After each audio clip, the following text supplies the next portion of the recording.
Yes, good evening everyone. कैसे हैं मालिक सभी? How are you all? चलिए शुरुआत करते हैं हमारे एक और पार्ट की, जो कि है हमारे लिए सबसे important part, that is your business profession head. Business profession head में हमारे लिए क्या क्या खास बातें हैं, ध्यान से देखें। बिजनेस प्रोफेशन हेड जो कि हमारे लिए क्वेश्चन 1 होता है, मोस्टली ये कंपल्सरी भी आता है। तो सबसे इंपॉर्टेंट पार्ट आज हम यहाँ शुरू करने जा रहे हैं। Good evening Parth, Radhe Radhe. राम राम विभा भाई, Radhe Radhe. Nikita, Ayush, Chaitanya, Sanyam, good good evening, good evening. चलिए बिना टाइम वेस्ट किए फटाफट से शॉर्ट रिकैप करते हैं बिजनेस प्रोफेशन हेड का। सबसे पहला हमने देखा था इसका चार्जिंग सेक्शन, जो कि है सेक्शन नंबर 28, जो बोलता है एनी बिजनेस और profession carried on by assessee, जो भी असेसी कैरी कर ले वो कहलाएगा इसी हेड का income. Carried on by assessee. Good evening Dhaval, Dharana, Sanyam. तो दादा अपने लिए बहुत छोटी सी बात, सेक्शन 28 में इसके अलावा आपने खास बात देखी थी कि कभी कभी अगर आपको परक्विसिट रिसीव होती है ड्यू टू बिजनेस प्रोफेशन, वो भी इसी हेड को बिलोंग करेगी, ये भी हमने देखा। इसके अलावा compensation due to termination of contracts, ये भी हमने चेक किया था। सेक्शन 29 जो कि बोलता है how to compute the income. तो मालिक हम जानते हैं हम क्या कर रहे हैं इस बिजनेस प्रोफेशन हेड में, जरा सा वो सीखिए। एग्जाम में हमको किस बात का ध्यान रखना है? राधे राधे अंशुल भाई। तो एग्जाम में हमको इस बात का ध्यान रखना है कि क्वेश्चन में आपको एक तरह से अकाउंटिंग P&L दिया हुआ है, you are converting it to income tax P&L। Income tax के P&L में आप इसको कन्वर्ट कर रहे हो। हम जानते हैं जब नेट प्रॉफिट से स्टार्ट करेंगे हम इनडायरेक्ट मेथड फॉलो करेंगे, है ना। हम यहाँ पूरा P&L ड्रॉ नहीं करेंगे, हम एडजस्टमेंट करेंगे एज पर इनकम टैक्स, और शुरुआत होगी net profit as per P&L से। तो फॉर्मेटिंग बहुत सिंपल है, ये बात हमको पहले से ही आती है दोस्तों। Net profit as per P&L देखते हैं। सबसे पहला हम हमारे एग्जाम में हमेशा क्रेडिट साइड को एंड करते हैं, ये हमने सीखा था। सबसे पहले क्रेडिट साइड चेक करें P&L की। Income credited but not allowed. कोई दूसरे हेड की इनकम अगर हो तो सबसे पहले उसको यहां से हमको डिसअलाउ करना है और हमको ऐड बैक करना है।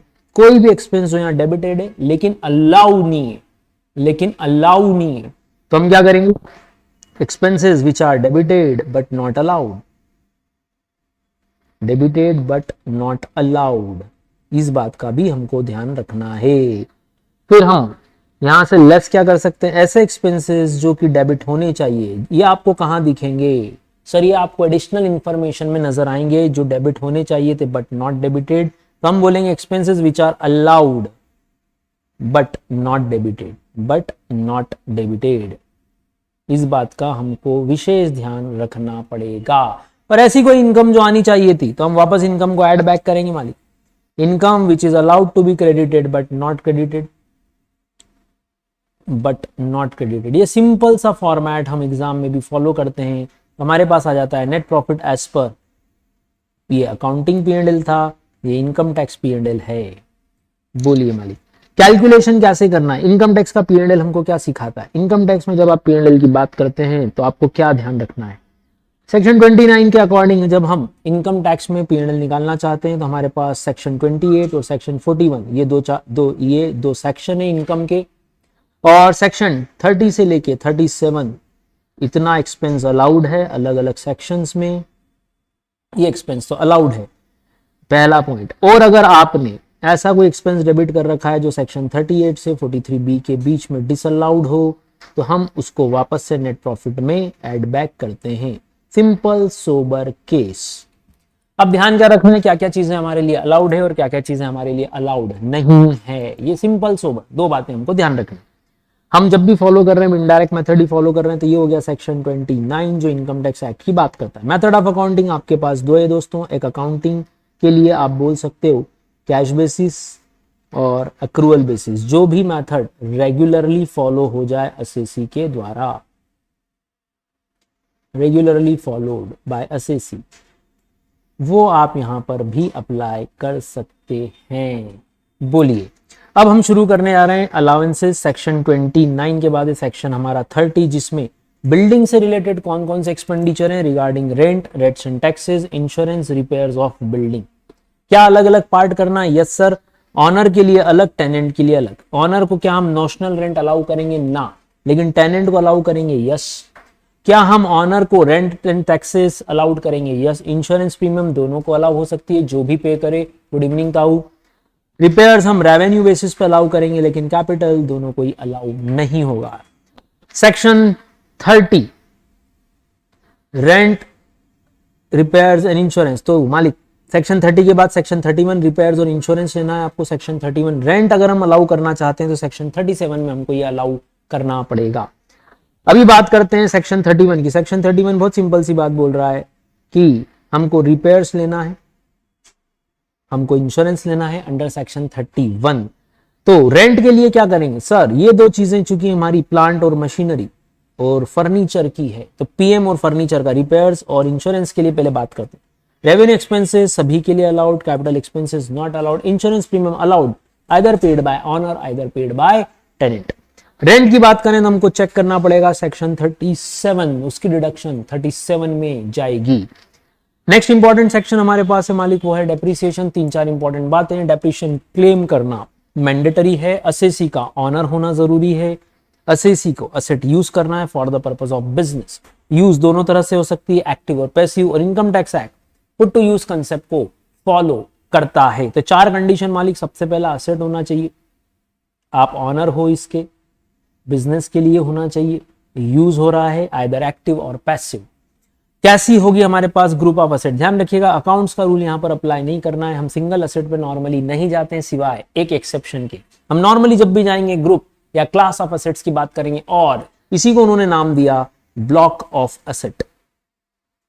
बताएं ब्लॉक हम कितने हिस्सों में डिवाइड करना है? एक टेंजिबल और एक इंटेंजिबल। किसको ब्लॉक मानेंगे मालिक? 2 कंडीशन पूरी हो जाए तो ब्लॉक क्रिएट होता है। पहला, same group of asset with same rate of depreciation, with same rate of depreciation. ये 2 कंडीशन पूरी हो गई, मतलब आपका एक ब्लॉक बन गया। 2 तरह के ब्लॉक है, टेंजिबल, इंटेंजिबल। टेंजिबल के हमारे पास 3 हैं, building, furniture, fittings and plant and machinery. Intangible का सिंगल ब्लॉक हम कवर करेंगे। टेंजिबल को हमने 3 अलग अलग हिस्सों में डिवाइड किया। बात आती है sir method of depreciation, normally always WDV, लेकिन असेसी जो एंगेज है जनरेशन ऑफ पावर और जनरेशन डिस्ट्रीब्यूशन ऑफ पावर, उसके पास चॉइस है, वो या तो एसएलएम फॉलो कर ले या डब्ल्यूडीवी। बोले मालिक, कमेंट करें फटाफट से। All other assessee always WDV. तो हमारे पास 2 चॉइसेस हैं, डब्ल्यूडीवी और SLM only for the power generating and distributing units. Rate of depreciation as per WDV method है। बिल्डिंग के हमारे पास 4 अलग अलग ब्लॉक है, रेसिडेंशियल 5%, अदर देन रेसिडेंशियल 10%, और बाकी वुडन स्ट्रक्चर और वाटर सप्लाई प्रोजेक्ट पे 40%। फर्नीचर फिटिंग्स 10% का हमारे पास डेप्रिसिएशन का रेट है। Intangible 25%। Motor vehicle normal rate 13, other than hiring 15, ships 20%, aircraft 40%, computer and computer software ये एग्जाम में सबसे ज्यादा आता है, डी और ई। ध्यान रखिएगा, बुक्स चाहे कैसी भी हो, हम क्या बोलेंगे? कैसी भी हो मतलब लाइब्रेरी वाली हो, एनुअल पब्लिकेशंस वाली हो, अदर देन एनुअल पब्लिकेशंस वाली हो, ये हमारे लिए 40% का क्राइटेरिया सेट होगा। इसके अलावा जो residue plant and machinery head है वो हमेशा कौन सा होगा? 15% का। ये सब स्पेसिफिक थे, जैसे oil wells, life saving equipment, ये सब स्पेसिफिक हैं। हायरिंग के लिए अगर आप बोलेंगे तो ये 30% का हायरिंग का रेट भी यहां पर आएगा। तो मालिक डेप्रिसिएशन के लिए रेट्स को आपको ध्यान रखना है। यस, अदर देन रेसिडेंशियल ये जरूर ध्यान रखिएगा, एग्जाम में बहुत बार आता है। कंप्यूटर्स वाला रेट आपको जरूर याद होना चाहिए, बुक्स का रेट जरूर याद होना चाहिए, और जहां कुछ भी नहीं, जिसका कोई नहीं, उसका रेसिड्यू रेट 15% आप लगाएंगे। डब्ल्यूडीवी के ये रेट्स हमने यहां देखे। डेप्रिसिएशन चार्ज करने के हमारे पास 2 तरीके हैं, पहला ग्रुप ऑफ असेट और class of asset, second single asset. Single asset लगाना मतलब एसएलएम, जिसकी फैसिलिटी सिर्फ किसको दी गई है? For power generating and distributing units. बाकी सारे असेसी अपने आप को कहां कवर करते हैं? बाकी सारे असेसी अपने आप को ग्रुप में कवर करते हैं। इसका मतलब आप क्या फॉलो करने वाले हैं? आप फॉलो करने वाले हैं WDV for all the assessees for block of asset means group of asset concept. Block कब मानेंगे? When same rate of depreciation है for a same class of asset. तो जैसे बिल्डिंग में भी हमने 4 अलग अलग बात की। रेसिडेंशियल बिल्डिंग अगर आप परचेस करोगे तो वो यहाँ आएगी, अदर देन रेसिडेंशियल कोई कमर्शियल बिल्डिंग है तो वो यहाँ आएगी। तो हमने बोला with same rate and with same class will be called a block. तो बेसिकली टेंजिबल को हमने मेजरली 3 पार्ट में डिवाइड किया, building, plant and machinery and furniture fitting, और फिर प्लांट एंड मशीनरी में बहुत सारे ब्लॉक्स, बिल्डिंग में 4 अलग अलग ब्लॉक्स। नेक्स्ट क्वेश्चन आता है सर हम डिवाइड कैसे करेंगे असेट को? तो असेट में जैसे यहाँ पर मान लो बुक्स दी हुई है तो हम जानते हैं 40% है pollution control equipment, 40% common building 10%, car है तो 15%, एसी है तो 15%, रेसिड्यू है, पेटेंट है तो 25%। इस तरह से हम ये ब्लॉक्स क्रिएट कर सकते हैं same class of asset with same rate of depreciation. तो बिल्डिंग रेसिडेंशियल अलग हो गई, कमर्शियल अलग हो गया, बिल्डिंग को हमने अलग करा, फर्नीचर फिटिंग अलग करा, प्लांट एंड मशीनरी के दो अलग अलग ब्लॉक्स, एक 15% वाला रेट और एक 40% वाला rate, same class same rate, तो ब्लॉक क्रिएट होगा। डेप्रिसिएशन का फॉर्मूला हमेशा क्या होगा, ध्यान से देखिए। हम ब्लॉक का कंसेप्ट कैसा लगाएंगे, ब्लॉक ऑफ असेट का हमारे लिए कंसेप्ट क्या है, फॉर्मूला रिपीट करें मालिक। सबसे पहला opening WDV of the block as at 1 April 21, actual cost जो भी असेट आपने ड्यूरिंग द ईयर परचेज की है आप उनको सबको यहां ले सकते हो, असेट एक्वायर्ड और परचेज्ड, एक्वायर्ड और purchase during the previous year, during the previous year जो भी है उन सारी असेट्स को आप यहां पर लिख देंगे, ऐड करेंगे। ऐड करते समय हम असेट्स को 3 अलग अलग पार्ट में डिवाइड करते हैं, बोलते जाएं। पहला asset put to use for 180 days और मोर, शब्दों पे ध्यान दे मालिक, 180 डेज और more. Second put to use for less than 180 days, और असेट ऐसी जो एक्वायर तो हुई लेकिन पुट टू यूज नहीं हुई। तो ध्यान रखिएगा पुट टू यूज होना जरूरी है फॉर असेट्स, इफ नहीं तो हम तीसरे वाले कॉलम में डिवाइड करेंगे। आपको क्वेश्चन में अगर बोला गया 10 रुपए की असेट है, मैंने इमेजिनरी डाटा लिया कि सपोज ओपनिंग ब्लॉक 100 है, 10 रुपए की असेट है जो 180 डेज या उससे ज्यादा यूज की गई, ये हमने असेट को 2 अलग अलग हिस्सों में क्यों डिवाइड किया। कॉमन बात, अगर असेट लेस देन 180 डेज है, एक्वायर्ड है और पुट टू यूज है, एक्वायर्ड है पुट टू यूज है फॉर लेस देन 180 डेज, तो हमारा डेप्रिसिएशन का रेट क्या हो जाएगा मालिक, हमारा डेप्रिसिएशन का रेट हो जाएगा हाफ। यस दोस्तों, यस आयुष भाई देख रहे हैं अभी वो। फिर इसके बाद अगर असेट सोल्ड हुई, डिस्कार्ड हुई, डिमोलिश हुई, ट्रांसफर हुई तो आप यहां से लेस करोगे। ध्यान रखिएगा opening plus purchase minus cell तक कोई दिमाग लगाने की जरूरत नहीं है, पहले इस डाटा पे आ जाएं, इस फिगर पे आ जाएं। ये हमारा WDV है for purpose of charging the depreciation, for the purpose of charging depreciation. तो यहां opening plus purchase minus cell तक कोई दिमाग लगाने की जरूरत नहीं है, डाटा फिल करें आप बस, fill the figures, fill the amount, और यहां से अब हम सोचना शुरू करेंगे। इस 102 के बैलेंस को हमको क्या करना है, we have to divide it into 3 parts. Asset which are not put to use, क्योंकि कोई डेप्रिसिएशन उन पर नहीं लगेगा अगर असेट पुट टू यूज ही नहीं हुई है। नेक्स्ट, अगर असेट पुट टू यूज हुई है लेकिन फॉर लेस देन 180 डेज, जैसे हमारे एग्जांपल में ये दोनों डाटा कुछ भी नहीं है तो हम यहां 0 0 कर देंगे, पूरा यहां पर आ जाएगा ये डाटा कितना 102। अगर सपोज यहां पर कुछ फिगर होता, सपोज 10 रुपीज और फिगर होता तो हम यहां बोलते 112। जब हम 112 बोलते, 100 का ओपनिंग, 10 का ये, 10 का ये, डाटा चेंज कर लेते हैं। लेस देन 180 है 20, यहां कुछ नहीं, असेट सोल्ड फॉर 8, बैलेंस बोले मालिक 130 माइनस 8 122। अब बताएं 122 को कैसे डिवाइड करूं, हम ये रफ में ट्राई करेंगे कि कितना कितना रेट है। बोले asset not put to use is 0, 122 में से यहां 20 की असेट ऐसी हैं जो कि लेस देन 180 डेज हैं। तो लेस देन 180 डेज का कंसेप्ट क्या है, देखिए नॉर्मली डेप्रिसिएशन जो लगेगा वो फुल रेट से लगता है, लेकिन 180 डेज से अगर कम हुआ मींस 179 डेज या उससे कम हुआ तो रेट हाफ हो जाएगा, लेकिन उसके लिए 2 कंडीशन पूरी होना जरूरी है। 2 कंडीशन बोले, पहली condition asset during the year acquire हुई हो तो ही ये हाफ का कंसेप्ट लगाना, नेक्स्ट ईयर ये कंसेप्ट लगाने की जरूरत नहीं है उसी असेट पे। तो बेसिकली हम बोल सकते हैं कि असेट न्यू है, एक्वायर्ड हुई है और and it is put to use for less than 180 days, दोनों कंडीशन का एक साथ पूरा होना जरूरी है। बोलो asset acquired during the previous year and put to use for less than 180 days, then it is charge at the regular rate, ना it is charge at the regular rate का 50%। बैलेंस 50% का कुछ करना है नहीं सर, वो additional depreciation में होता है। ये जो आप पहला डेप्रिसिएशन निकाल रहे हो ये कौन सा है, this is your normal depreciation, ये नॉर्मल डेप्रिसिएशन। और बैलेंस यहां 20 आने के बाद यहां पे आएगा 102 जिस पे आप फुल रेट लगाओगे। अब बात आती है सर 180 दिन कैसे गिनना चाहिए, तो देखिए हमने क्लास में देखा था, हमने एक फार्मूला काउंट कर लिया था और फाइनल हमारा जो रूल था वो ये वाला था। कैसे समझेंगे हम एग्जाम में, क्या डेज गिनना पड़ेंगे, नहीं। अगर आपकी असेट 3 अक्टूबर या उसके पहले आ चुकी है तो मान के चलना 180 से ज्यादा है, मतलब फुल रेट ऑफ डेप्रिसिएशन आपको लगाना है। तो हमने थंब रूल बना लिया, 3 अक्टूबर या उससे पहले फुल और 4 अक्टूबर या उसके बाद हाफ। बोलिए मालिक। तो नॉर्मल डेप्रिसिएशन में भी हम यहाँ फुल और हाफ कर रहे हैं। फुल मतलब 20%, 15% रेट, हाफ मतलब 7.5% रेट। फुल मतलब 10% रेट, हाफ मतलब 5% rate in case of residential commercial building. तो हमने देखा ये डेट हम हमेशा ध्यान रखेंगे एग्जाम में। अगर आपको डेट ऑफ परचेज दी हुई है तो जरूर ध्यान रखिएगा, नहीं तो हम फिर मोर देन 180 ही मानेंगे। बोलिए मालिक। तो पहला केस हमको ये हेल्प करता है कि यहाँ WDV फॉर डेप्रिसिएशन, ये जो आ रहा है डाटा, इस पे आप नॉर्मल डेप्रिसिएशन सबसे पहले लगाएंगे, फिर लगाएंगे हम एडिशनल, जो कि लगता है सिर्फ प्लांट और मशीन पे। नॉर्मल डेप्रिसिएशन के दो कंसेप्ट, फुल और हाफ। फुल रेट कब लगेगा, हाफ कब लगेगा? तो सर हम टोटल वैल्यू को यहाँ पे डिवाइड कर रहे हैं इन तीन अलग अलग पार्ट में। पहला part asset not put to use 0, asset put to use for less than 180 days, तो रेट हाफ होगा। लेकिन उसके लिए दो कंडीशन पूरी करना है। पहला, asset acquired and put to use for less than 180 days.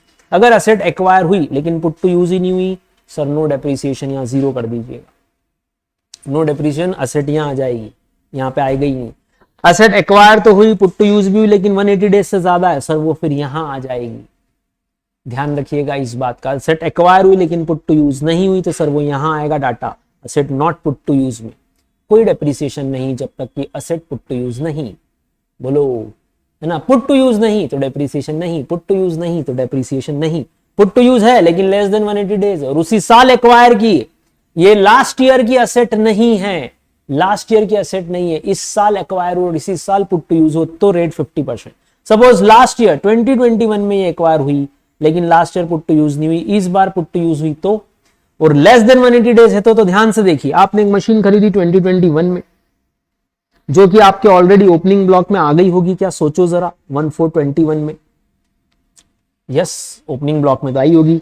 Last year ये पुट टू यूज नहीं हुई तो हमने कोई डेप्रिसिएशन नहीं लिया। इस बार वही मशीन पुट टू यूज हुई ऑन 1 दिसंबर 21, कहने को 180 दिन से कम है, लेकिन सर ये असेट एक्वायर इस साल नहीं हुई है तो अभी भी हम इस पे फुल डेप्रिसिएशन अलाउ कर देंगे। बोलिए मालिक, एग्री और डिसएग्री? तो सबसे पहले नॉर्मल के लिए हम ये रफ में 3 हिस्सों में असेट को डिवाइड कर लेंगे। बोलिए दोस्तों, एग्री डिसएग्री? और क्या क्या डेप्रिसिएशन में बातें हमको ध्यान रखनी है। चलिए कुछ अलग अलग केसेस और आपके लिए यहां पर दिए हुए हैं। सपोज आपने ओपनिंग ब्लॉक रखा 100, असेट परचेज की मई में, 10th मई, 10 रुपीज की मई में असेट परचेज की, 20 की लेस देन 180 डेज जैसे कि नवंबर में असेट परचेज हुई, टोटल हुआ 130। ओके, अब इस पर डेप्रिसिएशन कैसे लगाना है? सर इन 3 पार्ट्स में डिवाइड करें उसके, 130 को इन 3 पार्ट्स में हमको डिवाइड करना रहेगा। ध्यान रखिए इस बात का। सबसे पहला हम जानते हैं ये वाला 20 अलग हो गया तो 110 पे फुल लग जाएगा, इस पे हाफ लग जाएगा। देखिए 130 के 3 पार्ट करो, यहाँ 0 आ गया, नॉट पुट टू यूज कुछ है ही नहीं, 180 डेज से कम है 20 तो यहाँ बचा 110, इस पे हाफ लग जाएगा, इस पे फुल। चेक करें, 110 पे 15% और बाकी 20 पे half. Done, agree? Yes. Additional की अभी हम बात नहीं कर रहे हैं, पहले नॉर्मल निकालना सीख रहे हैं। नॉर्मल एक बार निकाल लें। सेकंड केस लो, सपोज ओपनिंग ब्लॉक है 100, 1 मई को आपने असेट खरीदी 10 रुपीज की। मैंने यहाँ फिगर्स इन लैक्स करना चाहूं तो कर सकता हूं, कोई खास बात नहीं। अपन तो कॉमर्स के स्टूडेंट है, कभी भी 0 से 1 लगा दो तो 10 रुपए कर देते हैं। अपन तो बैलेंस शीट मिलाने वाले लोग हैं। तो 100 में आपने 10 रुपीज का पुट टू यूज किया मोर देन 180 डेज, नई असेट है, एक्वायर हुई है, 21 नवंबर को आई है, लेकिन एक असेट सेल हुई है जिसकी वैल्यू 50 रुपीज। बैलेंस निकालने वाले यहां तक तो कुछ करना ही नहीं है सिवाय मैथमेटिक्स के। Opening plus purchase minus sale, तो total 130 minus 50 is equal to 80। अब बताओ यहाँ क्या करना? सर 80 के हमको 3 अलग अलग पार्ट्स करने। ये 0 है, लेस देन 180 20 है तो बैलेंस बच गया 60। सर इस पे फुल लग जाएगा, इस पे हाफ डेप्रिसिएशन लगेगा। बोलिए मालिक, सही है क्या ये? 60 पे फुल, 20 पे हाफ। Is it clear? बोलो दोस्तों। तो अब हमने पहला केस लिया, मैं अलग अलग सिचुएशंस बता रहा हूं। कल भी हमने हाउस प्रॉपर्टी में कंसेप्चुअल पढ़ा था, यहाँ पे कुछ भी सेल नहीं था। मेरे इस क्वेश्चन में अब क्या हो रहा है मालिक? अब सेल हो रहा है। एग्जाम से एक दिन पहले अगर आप सिर्फ इस चार्ट को रिवाइज कर लोगे तो पूरा डेप्रिसिएशन रिवाइज हो जाएगा। बोलिए, 50 लॉस हो रहा है तो बैलेंस 80 बचा। क्वेश्चन चेंज करते हैं। ओपनिंग ब्लॉक 100 रुपीज, 10 रुपए की असेट खरीदी मई में, फैब में खरीदी 20 रुपीज, टोटल हुआ 130, 105 की असेट सेल कर दी, बैलेंस बचा 25। कोई चिंता नहीं, कोई फिक्र नहीं दोस्तों। आप तो 25 को 3 हिस्सों में डिवाइड करें। पहला हिस्सा 0, दूसरा हिस्सा 20 और तीसरा हिस्सा 5। इस पे लगेगा फुल, इस पे लगेगा हाफ। यस सर पर बैलेंस तो अपना ये वाला नई असेट का भी चला गया, कोई बात नहीं भैया, हम सिंगल असेट की बात कर ही नहीं रहे, हम किसकी बात कर रहे हैं, हम ब्लॉक ऑफ असेट की बात यहाँ पर कर रहे हैं। तो 25 में से 5 पे लगेगा फुल और 20 पे लगेगा हाफ। बोले दोस्तों, इज इट क्लियर? टोटल वैसे 130 माइनस 105 इज 25। 25 में से पहले हमने ये 20 हटाया तो बचा 5। क्यों सर? पहले हम ये दो पार्ट हटा के बैलेंस पे फुल लगाते हैं। यस निकिता, यस आयुष, धारणा, चैतन्य, बोलिए बोलिए, पार्थ, वैभव, करेक्ट। यस। चलो एक और केस, 100 ओपनिंग बैलेंस मई में आपने खरीदा 10 का एसेट, फैब में खरीदा 20 रुपीज का नया एसेट, टोटल हुआ 130 हो गया। अब क्या हुआ? आपने 15 में एसेट्स बेच दी, अब बैलेंस बचा 15। तो देखिए फिर से डिवाइड करो, यहाँ पे कितना बचा है 15, पहला केस 0। अब बोलो क्या लफड़ा लगेगा? अपने मन में आएगा सर ये 20 की एसेट और 10 की एसेट, टोटल नई एसेट भी 30 की थी, अब तो उतना बैलेंस भी नहीं है। कोई बात नहीं दोस्तों, रूल नहीं चेंज करना है। ये जो 15 अब बचा हुआ है ये यहाँ पे आ जाएगा लेस देन 180 में, क्योंकि उसमें बैलेंस कितना था 20 का बैलेंस था, 15 बचा हुआ है, तो हम 15 को लेस देन 180 डेज वाला कंसेप्ट लगाएंगे, यहाँ कुछ भी नहीं आएगा। वापस से देखें केस को, ओपनिंग 100, 10 मई को 10 रुपए का खरीदा, मई में फैब में खरीदा 20, टोटल हुआ 130, बैलेंस बचा 15। इस पे हमको डेप्रिसिएशन चार्ज करना है 15 पे। अभी 15 पे हम डेप्रिसिएशन चार्ज करेंगे। हमने देखा नॉट पुट टू यूज तो कुछ भी नहीं है, लेकिन लेस देन 180 में ये 20 आता है, तो पहले इसको लेस करो। सर 15 का पूरा यहाँ चला गया क्योंकि 20 की एसेट थी, बैलेंस ही नहीं बचा, 15 का बैलेंस है, 15 पे हम हाफ डेप्रिसिएशन लगा देंगे। नई डेट मालिक, अगर आपका ओपनिंग बैलेंस 100 है, जिसमें मैंने इमेजिनरी 3 असेट लिए ए बी सी, नई असेट खरीदी डी, टोटल हुआ 120 और एक ही सिंगल असेट बिक गई 130 में। अब बोलो क्या होगा? Sir 120 minus 130 is equal to -10। लेकिन एग्जाम में आपको -10 की जगह क्या लिखना है? नील। नील लिखना मत भूलना। अब प्रॉब्लम बताओ, यहाँ पे प्रॉब्लम है सर ब्लॉक तो है लेकिन वैल्यू नहीं है। प्रॉब्लम बताएं सर, असेट तो है लेकिन वैल्यू नहीं है। जब वैल्यू नहीं है तो क्या आप डेप्रिसिएशन लगा पाओगे? ना सर। तो बताएं क्या ये डायग्राम आपको याद है जो हमने क्लास में बनाया था? इंपॉर्टेंट नोट में 3 अलग अलग केसेस। पहला, ब्लॉक और वैल्यू को कंपेयर करो और फिर बताना है कि डेप्रिसिएशन लगेगा या नहीं। बताएं, पहला रूल, ब्लॉक है पर वैल्यू नहीं है तो सर डेप्रिसिएशन नहीं लग सकता। सर ब्लॉक नहीं है पर वैल्यू है, ऐसा कैसे हो सकता है? ये देखो ये देखो ये देखो, ये वाला केस, इस केस में ब्लॉक है पर वैल्यू नहीं है, ब्लॉक है पर वैल्यू नहीं है, ये वाला case. 6th case, opening 100 asset A plus B plus C, नई असेट खरीदी 20, टोटल हुआ 120, but all the assets have been sold for ₹105। Oh my god, balance तो है, वैल्यू तो है, लेकिन असेट नहीं है। वैल्यू तो है लेकिन असेट नहीं है दोस्तों। अब ये हमारा केस ये वाला बन रहा है, when I have value but I have no asset in the block currently, तो भी सर हम डेप्रिसिएशन नहीं लगाएंगे। तो थंब रूल बोलो क्या बनेगा? सर जब ब्लॉक है और जब वैल्यू है तो ही हम क्या लगाएंगे? डेप्रिसिएशन, वरना एसटीसीजी या एसटीसीएल आना चाहिए as per section 50 and 50A अंदर कैपिटल गेन हेड, जो कि डेप्रिशिएबल असेट्स के लिए था और पावर जनरेटिंग यूनिट्स के लिए था 50-50A। बोलो अब बताओ यहाँ पे क्या करना है? सर हमको इन दो आखिरी के केसेस में जिसमें हम डेप्रिसिएशन नहीं लगा पा रहे, कैपिटल गेन या लॉस निकलेगा, फॉर्मूला बोलो sir, full value of consideration less cost of acquisition. Sir index cost क्यों नहीं किया? ओहो मालिक, ध्यान रखिएगा डेप्रिशिएबल असेट्स में आप इंडेक्सेशन नहीं करोगे, पहली बात। और हमेशा जो गेन आएगा वो आपका कैसा आएगा? बोलो कैसा आएगा? बोलो कैसा आएगा? जो भी गेन आएगा कैसा आएगा? जो भी गेन आएगा कैसा आएगा? बोलो बोलो मोहक।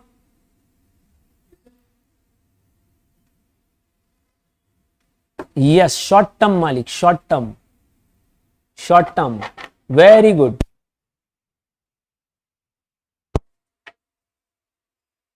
शॉर्ट टर्म,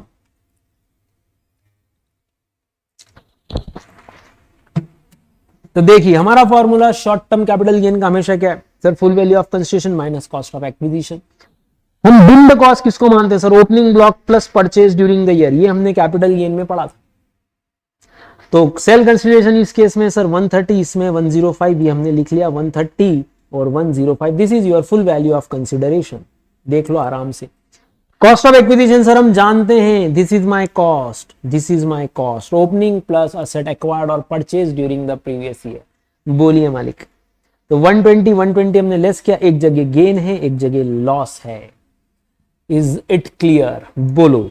तो डेप्रिसिएशन के दो और इंटरेस्टिंग केसेस जिसमें हमारे पास शॉर्ट टर्म कैपिटल गेन या कैपिटल लॉस का कंसेप्ट लगता है एग्जाम में, 50 और 50A in case of depreciable assets for other assessees and power generating units. बोलो। तो एक इंपॉर्टेंट नोट हमने सीखा, डेप्रिसिएशन तब नहीं लगेगा जब ब्लॉक है पर वैल्यू नहीं है, ब्लॉक नहीं है पर वैल्यू, इन दोनों में से अगर एक भी मिसिंग है, नहीं दोनों होंगे तो ही हम क्या लगाएंगे? डेप्रिसिएशन चार्ज करेंगे।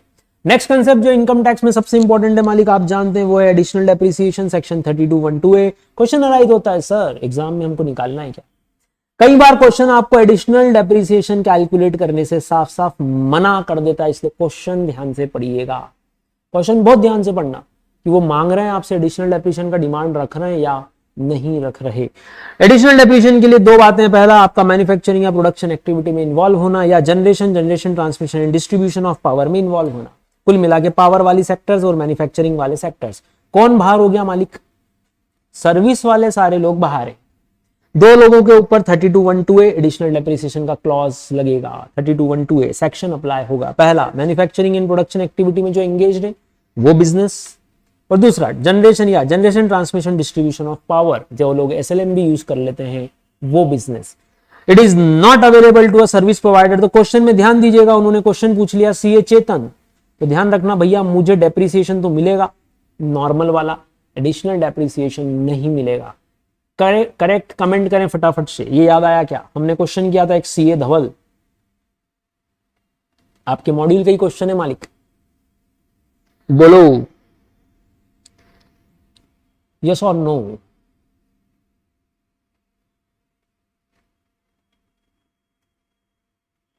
यस। दूसरी condition, this is the first condition. Second condition, it is available only for plant and machine first of all, और वो भी कौन सी? न्यू। तो दो अलग बातें और यहां से सीखने को मिलती है। एडिशनल डेप्रिसिएशन ना तो बिल्डिंग पे मिलेगा ना फर्नीचर पे, वो मिलेगा तो मिलेगा सिर्फ प्लांट और मशीन, और वो भी कैसी? न्यू। और किस पे नहीं मिलेगा सर? इंटेंजिबल असेट्स पर भी अवेलेबल नहीं है, बिल्डिंग पर भी अवेलेबल नहीं है, फर्नीचर पर भी अवेलेबल नहीं है। तो इन तीनों पे तो आप सिर्फ क्या लगाओगे? नॉर्मल डेप्रिसिएशन, जिसमें 50% बैलेंस कैरी फॉरवर्ड कभी नहीं होता अगर हाफ लगाया हो तो। नॉर्मल डेप्रिसिएशन में जब भी आप 180 डेज से कम का कंसेप्ट लगाते हो तो हम रेट कर देते हैं 50। क्या बैलेंस 50 का कुछ होता है क्या? कमेंट करो। हाँ आयुष जी, अगर कुछ नहीं कहा है तो अपन निकालेंगे, एडिशनल डेप्रिसिएशन बिल्कुल कैलकुलेट करेंगे। बताएं, अगर नॉर्मल डेप्रिसिएशन में आपने 50% लगाया करंट ईयर में, तो क्या बैलेंस 50 कैरी फॉरवर्ड होता है? ना, लेकिन एडिशनल में होता है। कैसे? देखते हैं। न्यू का मतलब क्या, वो भी समझेंगे। और एडिशनल डेप्रिसिएशन का फिक्स्ड फॉर्मूला, नॉर्मली देखो भैया, जब आप ये नॉर्मल डेप्रिसिएशन लगाते हो ना, ये वाला, ये लगाते हो इस वैल्यू पे, WDV पे, जबकि अब आपको लगाना है सिर्फ जो नई प्लांट एंड मशीन आई है उन पर। सबसे इंपॉर्टेंट, जो आपने एक्वायर किया उसी पे लगाना, पहला रूल। आपको ओपनिंग ब्लॉक लेने की कोई जरूरत नहीं है। इसीलिए एडिशनल डेप्रिसिएशन में फॉर्मूला क्या होगा? Cost into rate. रेट कितना है सर? रेट भी उन्होंने फिक्स कर रखा है सर। इसका मतलब सर ये रेट कब लग रहे थे? ये वाले जितने हमने पढ़े सर, ये रेट तब लग रहे थे जब आप नॉर्मल डेप्रिसिएशन लगा रहे थे बाय WDV मेथड। अब कौन सा लगेगा सर? अब तो हमको 20% का फॉर्मूला फिक्स दे दिया है गवर्नमेंट ने, और हाफ हुआ तो अच्छा, इसमें भी हाफ का कंसेप्ट है, लेस देन 180 वाला है। यस, अगर आपने एसेट एक्वायर की और पुट टू यूज की फॉर 179 डेज और लेस, तो हम 20 को आधा कर देंगे, जो कि हो जाएगा 10 सेक्शन है 32(1)(2)A। ध्यान रखिएगा। कंडीशन एक बार और बोल दें वापस से। पहली condition sir, available to all assessee. पहली condition, who is carrying on any manufacturing और प्रोडक्शन। सर ऑल बोल दिया मतलब सोल प्रोपराइटर, मतलब इंडिविजुअल हो या कंपनी, फर्म हो कि LLP, सभी को मिलेगा। दूसरा, पावर जनरेटिंग यूनिट्स को भी आ गया, जो ट्रांसमिशन में इन्वॉल्व है, डिस्ट्रीब्यूशन में इन्वॉल्व है, जनरेशन में इन्वॉल्व है। Condition, new plant and machine होना जरूरी है, तो ये सब बाहर हो गए। कौन सी न्यू? हम एडिशनल डेप्रिसिएशन सिर्फ एक ही साल देते हैं किसी भी मशीन पे, क्योंकि जो मशीन इस बार नहीं है वो अगले साल पुरानी हो जाएगी। सिंपल रूल, वो ब्लॉक में आ जाएगी ओपनिंग। एडिशनल डेप्रिसिएशन कब देंगे मालिक? Which is acquired and put to use during the previous year, अपना कौन सा है 21-22 फटाफट से कमेंट करें, लाइक करें, मालिक बताएं मुझे क्या इतना समझ में आया।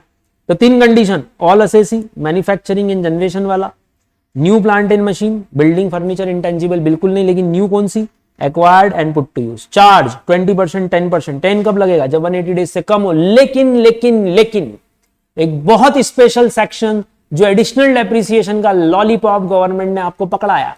क्यों पकड़ाया, ताकि बिजनेसमैन क्या खरीदे, न्यू प्लांट एंड मशीन। उस लॉलीपॉप में आपको दुख हो रहा था कि मेरा बैलेंस 50% का क्या होगा, ये तो 10 ही देंगे ना इस साल। नॉर्मल में बैलेंस डेप्रिसिएशन डूब जाता है, बोलो नॉर्मल में बैलेंस डेप्रिसिएशन अगर आधा लिया है, नॉर्मल डेप्रिसिएशन 50% लिया, तो बैलेंस 50% क्या अगले साल मिलेगा, ना ना ना।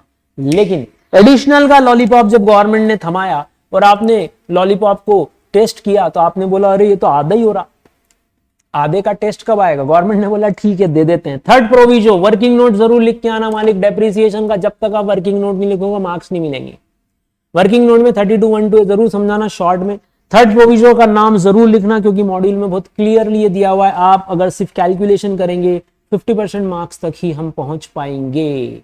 Yes Ayush, 50% next year Nikita, correct. तो बैलेंस 10% जो बच गया था will be allowed in next year, but normal depreciation में ऐसा हम कुछ भी नहीं करते। बहुत क्लियर कट ये हिंदी भाषा में, हिंदी जो अपनी भाषा है उसमें शुद्ध भाषा में लिख रखा है। ओ वो वाली शुद्ध नहीं जो तुम सोच रहे हो, अपनी वाली शुद्ध है ना, अपशब्द वाली शुद्ध नहीं, वो भी अपने गांव में चलती है। बोलो मालिक। तो कॉस्ट पे लगाना ये बात तय है कि WDV पे लगाना है। सर नॉर्मल तो हम इस वैल्यू पे लगाते हैं, 130 पे लगेगा, 80 पे लगेगा, 25 पे लगेगा, 15 पे लगेगा, लेकिन एडिशनल लगेगा तो इन दो डाटा पे लगेगा 10 और 20। तो देखो एडिशनल के लिए क्या करा सर, 10 रुपए की एसेट 180 दिन से ज्यादा थी, चेक करते हैं, तो उस पे आपने 20% का डेप्रिसिएशन लिया, 20 रुपए की एसेट का हाफ कर दिया 10%। बैलेंस ये जो 2 रुपए है अगले साल मिल जाएगा, ये लिखा हुआ 2 रुपीज इन नेक्स्ट ईयर। क्या मैं अपनी बात आप तक पहुंचा पाया, बोलिए मालिक। तो शॉर्ट रिकैप कर रहे हैं, सबसे इंपॉर्टेंट सेक्शन बिजनेस प्रोफेशन का, जो अलग से भी कई बार 6 मार्क्स का क्वेश्चन पूछा जाता है आपसे। बोलिए अब ऐसे ही आप चाहें तो चेक कर सकते हैं, ये न्यू प्लांट एंड मशीन की कंडीशन अगर ये दोनों डाटा पूरे कर देंगे तो इन पर भी यही फिगर्स अप्लाई होंगे। कमेंट करें मालिक। क्वेश्चन आता है सर बाकी सब आपने बता दिया, फॉर्मूला भी अलग हो गया इसका, वहां हम जो WDV बचता है opening plus purchase minus cell के बाद, उसके ऊपर नॉर्मल लगाते हैं, जबकि एडिशनल के लिए आप जानते हो एडिशनल लगी सिर्फ नई एसेट पे रहा है। तो ऑब्वियसली अगर कंफ्यूजन हो जाए एग्जाम में कि अरे बाप रे मैं उलझ गया, तो कोई बात नहीं, आंखें बंद करना, मुझे याद करना और सिर्फ इतना सा बोलना कि एक्वायर्ड। तो एक्वायर्ड में मालिक हमेशा कौन सी एसेट आती है, न्यू, और जब भी न्यू आएगी ऑब्वियसली उसकी तो क्या लेना पड़ेगी, कॉस्ट, और रेट आपके सामने है 20 और 10। बोलो यस। न्यू में क्या क्या नहीं आएगा, पहला शिप्स एंड एयरक्राफ्ट, दूसरा सेकंड हैंड मशीन, ध्यान रखना सेकंड हैंड वो भी कहलाएगी जो आउटसाइड इंडिया यूज हुई है, जो आउटसाइड इंडिया कोई भी मशीन यूज हुई है उसको भी हम सेकंड हैंड बोलेंगे। Already use machine second hand होगी, उसको नया नहीं मानेंगे। तो पहला न्यू में क्या क्या नहीं आएगा, इट मींस इन सब पर आप नॉर्मल डेप्रिसिएशन तो ले सकते हो, लेकिन मेरे बंधुओं, मेरे भाइयों, मेरे बहनों, मेरी बहनों, मेरे लल्लाओं, आप इस पे कभी भी एडिशनल डेप्रिसिएशन के लिए मत करना। तो पहला शिप्स एंड एयरक्राफ्ट, दूसरा सेकंड हैंड मशीन, चाहे इनसाइड हो या आउटसाइड। सर इंडिया में तो पहली बार आ रही है, इंडिया में तो पहली बार आ रही है, नहीं सर, तो भी हम इसको न्यू नहीं मानेंगे, इसको हम न्यू नहीं मानेंगे सर। लेकिन हम 35 AD में मान लेते हैं क्या हम 35 AD में बोलते हैं कि 20% ओल्ड मशीन हो सकती है, प्लस हम ये भी बोलते हैं कि अगर कोई आउटसाइड से इंपोर्ट करी तो उसको तो हम न्यू मान लेंगे, क्या ऐसा हम 35 AD में बोलते हैं क्या? कमेंट करें मालिक। तो अभी सर 32 से 35 AD पे कहां पहुंच गए? अरे दोस्तों तुमको यही तो कंफ्यूजन होता है सबसे ज्यादा, ये आउटसाइड को 32 में न्यू नहीं माना जाता एडिशनल डेप्रिसिएशन के लिए, लेकिन 35 AD में अगर आपने बाहर से कोई मशीन इंपोर्ट की है तो हम उसको न्यू ही ट्रीट करते हैं। बोलो यस। बहुत बढ़िया क्वेश्चन एक और, अगर हम किसी एसेट पे डेप्रिसिएशन लगा रहे हैं तो आप 35 AD क्लेम मत करना, और अगर आप 35 एडी क्लेम कर रहे हो तो उस असेट पर डेप्रिसिएशन मत लगाना, दोनों में से किसी एक सेक्शन को ही हम यूज कर पाएंगे। बोलिए, तो 32 ले रहे हो तो भैया इसको मत मांगना, इसको मांग रहे हो तो ये मत मांगना, दोनों में से कोई एक सेक्शन लेना कैपिटल असेट पर या असेट पर। बोलो भैया, is it clear?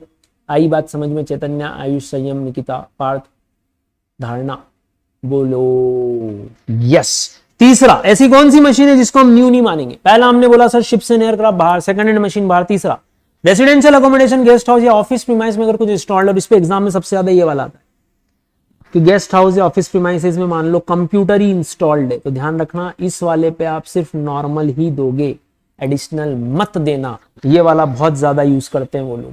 Road transport vehicle बाहर है, ऑफिस अप्लायंसेस बाहर है, और खास बात ऐसी प्लांट एंड मशीन जिनकी आप ऑलरेडी किसी भी पहले वाले प्रीवियस ईयर में, मतलब अपना कौन सा है सर 21 22, इससे पुराने किसी भी प्रीवियस ईयर में अगर आप किसी असेट पे ऑलरेडी 100% डिडक्शन ले चुके हो, जैसे कि 35 में अपना साइंटिफिक रिसर्च आता है, आप ले चुके हो ना, प्लीज आप यहां उस मशीन को न्यू मत मानिएगा। तो 5 आइटम के अलावा मैं और 6 लिख सकता हूं, वो है building plus furniture plus intangible asset. बोलो, मैं को लिख सकता हूं कहने को सर्विस प्रोवाइडर की कोई भी असेट न्यू नहीं मानी जाएगी, ऐसा भी बोल सकते। सर्विस प्रोवाइडर की कोई भी असेट न्यू नहीं मानी जाएगी, मतलब वो सिर्फ नॉर्मल डेप्रिसिएशन ही क्लेम करेगा। नेक्स्ट, अगर एसएससी एसएलएम यूज करता है तो क्या हम एडिशनल डेप्रिसिएशन का अच्छा एक मिनट और एक बात और समझना भैया, यहां पर ये वाला सेक्शन जरूर लिखिएगा, 3212 है, बहुत बहुत जरूरी है। न्यूली एक्वायर्ड इंपोर्ट है तो हाँ चैतन्य वो न्यू होगी, वो यूज्ड थोड़ी ना है, ऑलरेडी यूज्ड नहीं होना चाहिए, ऑलरेडी यूज्ड नहीं होना चाहिए, ऑलरेडी यूज्ड क्या वर्ड है हमारे पास, ऑलरेडी यूज्ड। फ्रेश मशीन चलेगा, फ्रेश मशीन चलेगा। बोलो मालिक, एडिशनल डेप्रिसिएशन कब मिलता है? सुनो, जब आप बोलते हो कि एडिशनल डेप्रिसिएशन एक तो न्यू मशीन पे मिलता है, दूसरा जो कि एक्वायर की गई हो, तीसरा जो कि पुट टू यूज की गई हो, तो ऑब्वियसली ये तीनों कंडीशन क्या हम सेकंड ईयर में देखेंगे कि जिस साल मशीन आई, जैसे कि 21-22 में ये एक मशीन आई, एक मशीन आई, ड्राइंग पे मत जाना, मशीन पे जाना, मशीन देखना भैया। हाँ, क्या 21-22 के बाद क्या इस मशीन पे वापस से कभी एडिशनल डेप्रिसिएशन देने की जरूरत पड़ेगी? नहीं। In the year of acquisition and put to use तो गवर्नमेंट क्या चाहती है? लॉलीपॉप तब थमाया आपको गवर्नमेंट ने, लॉलीपॉप तब थमाया गवर्नमेंट ने जब जिस साल आप मशीन एक्वायर करते हैं वो न्यू हो और उसको हाथों हाथ पुट टू यूज करो। तो गवर्नमेंट आपको नॉर्मल तो दे ही रही है इस मशीन पे, ओ सॉरी इस मशीन पे नॉर्मल तो दे ही रही है, साथ ही साथ क्या दे रही है? एडिशनल भी प्रोवाइड कर रही है। नॉर्मल का रेट भी आपके पास प्लांट एंड मशीन में कम से कम 15 तो है, उससे दूसरा रेट हो तो बात अलग है, वरना कंप्यूटर हो तो जैसे हम 40% यूज करते हैं, वरना 15 तो यहाँ दे रही है, एडिशनल में 20 और दे रही है। देखा जाए तो गवर्नमेंट आपको पहली साल 35% का बेनिफिट देने को तैयार है। ऐसे ही जो कि एंगेज है प्रिंटिंग पब्लिशिंग में, उनको भी ये डेप्रिसिएशन अलाउ होगा। थर्ड प्रोविजन टू सेक्शन 3212 ध्यान रखिएगा, balance 10% depreciation will be allowed in next year. ये बहुत इंपॉर्टेंट केस। नेक्स्ट केस एक और जो डेप्रिसिएशन के लिए इंपॉर्टेंट है वो है दोस्तों, असेट आपने खरीद तो ली लेकिन पुट टू यूज नहीं की। ओपनिंग बैलेंस बोलो 100, नई असेट खरीदी 180 दिन से ज्यादा 10, नई असेट एक और खरीदी 20 लेकिन 180 दिन से कम, और 30 रुपए की एक ऐसी असेट है जिसको आपने पुट टू यूज ही नहीं किया। बोलो अगर ये एमसीक्यू में आ गया तो क्या, और ये सोल्ड हो गई असेट, वो तो ठीक है। तो बोले opening plus purchase minus sales, यहां तक तो हमको बिल्कुल भी दिमाग लगाने की कोई जरूरत नहीं है। यहां से हम दिमाग लगाना शुरू करेंगे कि इस पे नॉर्मल डेप्रिसिएशन कैसे लगाया जाए। कैसे लगाएंगे सर? हम यहां लिख देंगे 120 और इसके 3 अलग अलग पार्ट करेंगे। हम लिख देंगे 120 और इसके 3 अलग अलग पार्ट। पहला असेट जो पुट टू यूज नहीं हुई 30, फिर 180 दिन से कम वाली है हमारे पास 20, तो यहां बच गई 70। देखिए मालिक, ये लिखा है कि हमने 3 हिस्सों में इसको डिवाइड किया, तो इस पे तो कोई डेप्रिसिएशन लगेगा ही नहीं because it is not put to use. इस पे लगेगा तो हाफ और बैलेंस पे लगेगा तो फुल। बोलो हाँ या ना? देखिए ये 70 पे लग गया फुल, बाकी पे लग गया हाफ, इस पे कुछ भी नहीं लगाया। बोलो एडिशनल डेप्रिसिएशन सर इन दोनों पे मिलने की पॉसिबिलिटी है अगर ये न्यू प्लांट एंड मशीन है और आपका एसएससी मैन्युफैक्चरिंग या पावर जनरेटिंग यूनिट वाला है तो इस पे आप ले सकते हो फुल, इस पे आप ले सकते हो हाफ और balance half in next year. अब क्वेश्चन है सर अगर ये एसेट अगले साल यूज हुई तो क्या होगा? अगर अगले साल यूज हुई तो सर इस पे सिर्फ हम कौन सा डेप्रिसिएशन देंगे? नॉर्मल डेप्रिसिएशन ही प्रोवाइड किया जाएगा। बोलो मालिक। तो शॉर्ट रिकैप पूरे चैप्टर का यहां से आपको मिला। बोलो हाँ या ना? ध्यान रखिएगा अगले साल अगर ये क्लोजिंग बैलेंस लास्ट ईयर का मतलब अपना 31 मार्च का 108 है, ये अगले साल कैरी फॉरवर्ड होगा, नई असेट 12 है। ध्यान रखना ये नई असेट 12 पर ही एडिशनल डेप्रिसिएशन मिलेगा। इस 108 में से जो 30 का लास्ट ईयर का असेट है उस पर आप सिर्फ नॉर्मल डेप्रिसिएशन ही ले सकोगे। बोलो मालिक। करेक्ट। एक और केस क्वेश्चन आपको कहां घुमाएगा, ध्यान से सुनिए। क्योंकि आप समझते हैं कि प्लांट और मशीन का क्वेश्चन आ जाता है, अगर उसमें भी अगर वो न्यू प्लांट एंड मशीन बोल देते हैं, उसमें भी अगर वो मैन्युफैक्चरिंग वाले व्यक्ति को ले लेते हैं, तो हमको समझ जाना चाहिए कि वो हमसे एडिशनल डेप्रिसिएशन का कंसेप्ट पूछना चाहते हैं। लेकिन कई बार एग्जाम में आपका ईयर चल रहा है 21-22, तो आपको बस ओपनिंग वैल्यू देना चाहिए ये वाली। लेकिन अगर वो लास्ट ईयर का कोई डाटा दे रहे हैं 2021 का, तो अपने को ऐसा करना चाहिए, दया ये डाटा क्यों दे रहे हैं, ऐसा अपने को क्यों करना है? समझो भैया, लास्ट ईयर कोई मशीन खरीदी थी 1 दिसंबर 20 को, आपने लास्ट ईयर उस पर लगाया होगा 50%। अब वो बैलेंस 50% कहां आएगा? 21-22 में। चेक करें मालिक, क्वेश्चन को चेक करें, क्वेश्चन को चेक करें और समझें।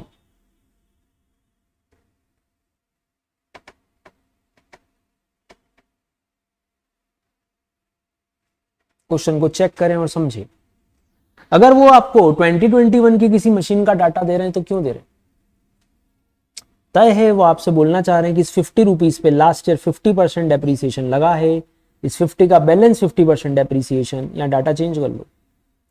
ये 300 रुपए की एसेट थी मान लो, तो उसका 50% तो लास्ट ईयर लग गया डेप्रिसिएशन, बैलेंस 50% अभी बचा हुआ है, उसको आपको यहां लगाना है। कैसे? देखो, आप जब नॉर्मल लगा दोगे ना और करंट ईयर का एडिशनल लगा दोगे ना, उसके बाद आपको याद आना चाहिए balance 50% depreciation of previous year 2021, half depreciation और लगेगा। Correct Nandini, correct, very good, correct बोल रहे हो आप। तो करंट ईयर के जो नॉर्मल और एडिशनल है वो तो लगेंगे ही लगेंगे, लेकिन लास्ट ईयर का डाटा भी आपको यूज करना पड़ सकता है, इसको भूलना मत। लास्ट ईयर का बैलेंस 50% हम यहाँ दे रहे हैं, एक बार चेक कर लेना बस कि लास्ट ईयर की जो मशीन है ये न्यू प्लांट एंड मशीन में आ रही है, और ये जो व्यक्ति है ये मैन्युफैक्चरिंग वाला है, प्रोडक्शन वाला है, या पावर जनरेशन वाला है या नहीं। तो एक और कंसेप्ट डेप्रिसिएशन का खत्म होता है। और एक और सबसे इंपॉर्टेंट कंसेप्ट जो हमको हमेशा ध्यान रखना है, अगर क्वेश्चन ऐसा बोल दे, अभी आ भी रहा है कि आपने एक असेट खरीदी 1 मई 21 को, असेट थी 3 लाख रुपए की, payment was made as per following schedule या as per following dates. Payment कैसा किया गया? फॉलोइंग डेट्स के अनुसार किया गया। पहला, उन्होंने बोला एक पेमेंट करा हमने 10 मई को, जो कि था 1 लाख रुपए थ्रू अकाउंट पे ही चेक। सेकंड पेमेंट हमने करा उनको 15 मई को, जो कि अगेन था 1 लाख रुपए का, वो था NEFT RTGS। तीसरा पेमेंट हमने करा 50,000 का, जो कि था डेबिट कार्ड क्रेडिट कार्ड, ये करा 20 मई को। बोलो। फिर फोर्थ पेमेंट करा हमने 21 मई को, जो कि था 8,000 रुपए का कैश में। ओके। नेक्स्ट फिफ्थ पेमेंट हमने करा, जो कि था 25 मई 2021 को, वो था वापस आपका 40,000 रुपए, सॉरी आपका 15,000 रुपए थ्रू अकाउंट पे ही ड्राफ्ट। टोटल लगाएं कितना पेमेंट हो गया? 2,50,000, 2,60,000, 2 लाख, इतना पेमेंट तो आपने करा। बैलेंस जो बच गया था 27,000, ये आपने फाइनली पे करा 30 मई 21 को, और ये पेमेंट आपने कर दिया कैश में। तो ये असेट के पेमेंट्स दिए हुए। सर क्यों दिए हुए? अपने को क्यों बता रहे हैं? अपने को तो ये वैल्यू दे रखी है ना। क्वेश्चन में अवेयर हो जाना, अगर वो असेट के पेमेंट के मोड बता दें तो कि ये 3 लाख रुपए की एसेट को इसी तरह से पे करके परचेज किया गया। अपने को क्या मतलब परचेज कैसे किया गया सर, मतलब है, ध्यान दीजिएगा, एक दिन में अगर एक व्यक्ति को इन्होंने 10,000 रुपए से ज्यादा का सिंगल या एग्रीगेट पेमेंट कर दिया by cash, by bearer cheque और क्रॉस चेक, तो this part will not be added to the cost, will not be added to the cost. तो बोले मालिक क्वेश्चन बोल रहा है 3 लाख की एसेट परचेज की, तो बोले आप लिखोगे ओपनिंग, फिर लिखोगे परचेज। बताओ परचेज में कितना लिखेंगे? ओपनिंग लिखेंगे फिर परचेज। ओपनिंग ब्लॉक आ गया मान लो 100 रुपीज, परचेज बताओ 3 लाख और 2,73,000। सर 2,73,000 चेक करो भैया, ये अलाउड है अकाउंट पे ही? Yes. Electronic clearing system allowed है, debit card credit card allowed है, कैश ये 10,000 से कम है एक दिन में, एक दिन में देखो, एक दिन में अलाउड, ये भी अलाउड है, ये भी अलाउड है अकाउंट पे आप, लेकिन ये आखिरी पेमेंट जो है दिस इज नॉट अलाउड। तो आपकी एसेट की वैल्यू कितनी बचेगी? 2,73,000। करेक्ट। ये एक और कंसेप्ट आपने यहां पर आके कंप्लीट किया डेप्रिसिएशन को लेकर। बोलो मालिक फॉर्मेटिंग किस तरह से करना है देख लें आप। क्वेश्चन इस तरह से आता है, सबसे पहला टाइटल लिखना ना भूलें, क्या क्या कैलकुलेट कर रहे हैं, डेप्रिसिएशन और एडिशनल डेप्रिसिएशन दोनों। असेसी का नाम लिखना ना भूलें, ईयर। फॉर्मेट 3 तरह से चल रहा है, पर्टिकुलर और जितने भी असेट के ब्लॉक से। प्लांट एंड मशीन का 15% का ब्लॉक और प्लांट एंड मशीन का 40% का ब्लॉक, दो अलग अलग हमने किया। फॉर्मेट ये रहेगा ओपनिंग ब्लॉक ऑफ असेट्स, इसके ब्रैकेट में आप बिल्कुल लिख सकते हो 1421, 1421। फिर purchase during the previous year पूरा लिखना या एक्वायर्ड ड्यूरिंग द प्रीवियस, इसमें 3 हिस्से कर रहे हैं हम। हमारे क्वेश्चन में तीसरा पार्ट अभी था नहीं तो हमने लिखा नहीं। Asset you acquired but not put to use नहीं लिखा हमने। 2 लिख रहे हैं, acquired and put to use for 180 days और मोर, और दूसरा है 180 डेज और लेस, नहीं 179 से कम, 179 या उससे कम, तो हम लिख रहे हैं लेस देन 180।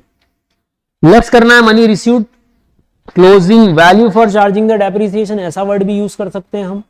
फिर हम सबसे पहले लगाएंगे नॉर्मल, जिसमें फुल और हाफ का कंसेप्ट। आपको कैसा करना है सर, 58 लाख को 3 हिस्सों में डिवाइड करना है।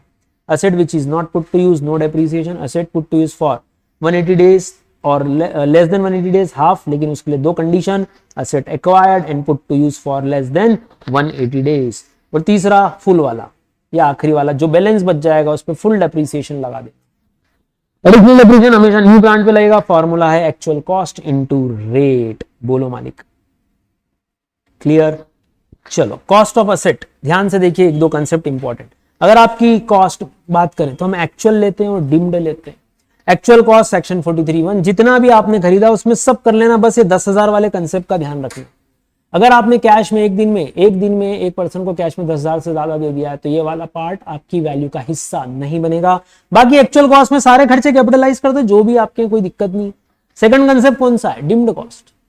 ध्यान रखना, अगर आपने असेट खरीदी 1 लाख की और ये जीएसटी पे किया है 18,000 का, बोलो क्या करोगे?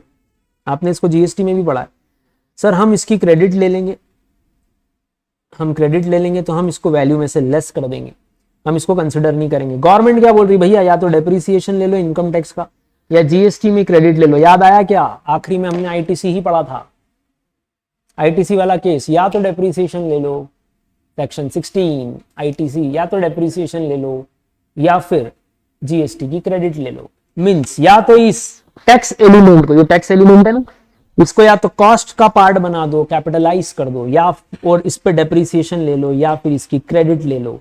याद आया क्या, याद आया क्या मालिक? तो ये इंपॉर्टेंट कंसेप्ट ध्यान रखिएगा। एक और यस, इंटरेस्ट को हम कैपिटलाइज करते हैं, आपको मालूम है, जब तक असेट पुट टू यूज नहीं हो जाएगी सारा पार्ट कैपिटलाइज होगा, बाद वाला पार्ट P&L में चला जाएगा, ये बात भी हमको मालूम है। गवर्नमेंट की सब्सिडी वगैरह हम हमेशा लेस करते हैं। ट्रायल रन की सेल्स को भी हम लेस करते हैं। ट्रायल रन करने पर अगर कुछ इनकम हो जाती है तो हम उसको एक्चुअल कॉस्ट में से लेस कर देते हैं।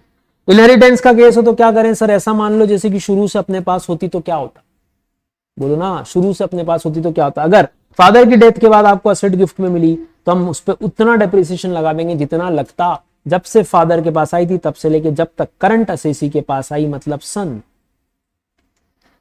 बोलो यस और नो। तो ये सब बातें ऑलरेडी हम पढ़ चुके थे, ये एक्सप्लेनेशन है। एक इंपॉर्टेंट बात का ध्यान रखना, अगर कोई भी असेट सेक्शन 35 में यूज हो चुकी है साइंटिफिक रिसर्च के लिए और उस पर आप ऑलरेडी 100% डिडक्शन ऑलरेडी ले चुके हो। 17-18 में आपने 15 लाख की मान लो सेट खरीदी, ऑलरेडी 100% डिडक्शन ले चुके हैं। आज अगर उसको बिजनेस में लाओगे तो वैल्यू क्या होगी सर? वैल्यू नील मान ली जाएगी। डेप्रिसिएशन का आखिरी कंसेप्ट, जैसे 35 AD की एसेट की भी वैल्यू क्या होगी? नील। तो 35 हो या 35 AD, इनको आप ऑलरेडी 100% डिडक्शन में ले चुके हो। और अगर अब बिजनेस में लाते हो, 35 AD में बिजनेस में कैसे लाएंगे सर? वहां 8 साल वाला रूल है, 8 साल के बाद लाओगे तो वैल्यू नील मान ली जाएगी। बोलिए मालिक, हाँ या ना?